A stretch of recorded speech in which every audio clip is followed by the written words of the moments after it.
Hello mga peeps, this is the first video na gagawin natin for this month po ng November. Today is November 2 at marami na pong naging progress dito po sa Linville, San Rafael. At ngayon nandito ako mismo sa Rotonda, yung bilog na makikita nyo dun sa map. Makikita na po natin dito sa video na nag-start na po na i-concrete road itong ating entrance. At alam nyo ba mga peeps, sinubukan po nating lakarin itong pagli-layout po ng ating road dito po sa Linville, San Rafael, at napansin ko nga po na umabot na po siya hanggang Block 10.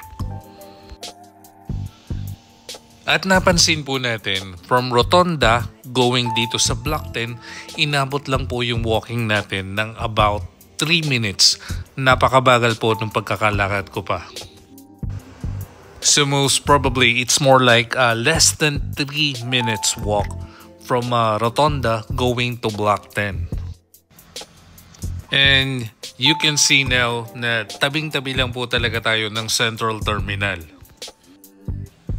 Again, dun sa mga bagong viewers po natin dito po sa aking Facebook page, ito po ang bagong project na bubuksan po ni Linville along Maharlika Highway na halos kalapit lang po talaga ng SM kasi very walkable po siya and tabi lang din po siya nitong Central Terminal.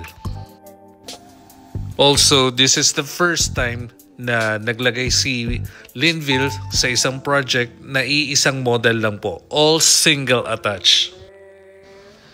Kaya mas malaki po yung potential na mas mag-appreciate po yung value niya dahil lahat po ay single attach.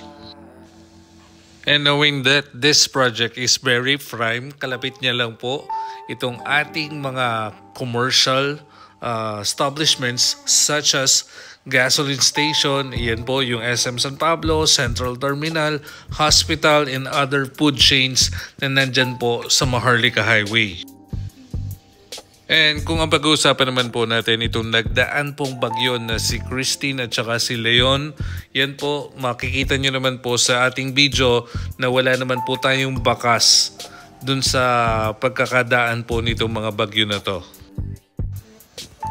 Kung kayo po ay may mga questions regarding po dito sa bagong project na bubuksan po ni Linville, yan, huwag po kayong mahihiyang magtanong. Andito lang naman po kami para sagutin po lahat po ng questions nyo and the other inquiries.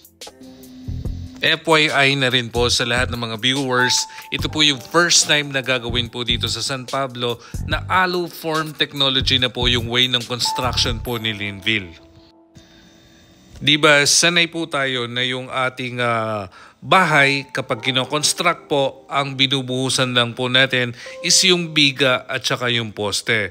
Pero this time around, purong buhos na po yari itong ating unit.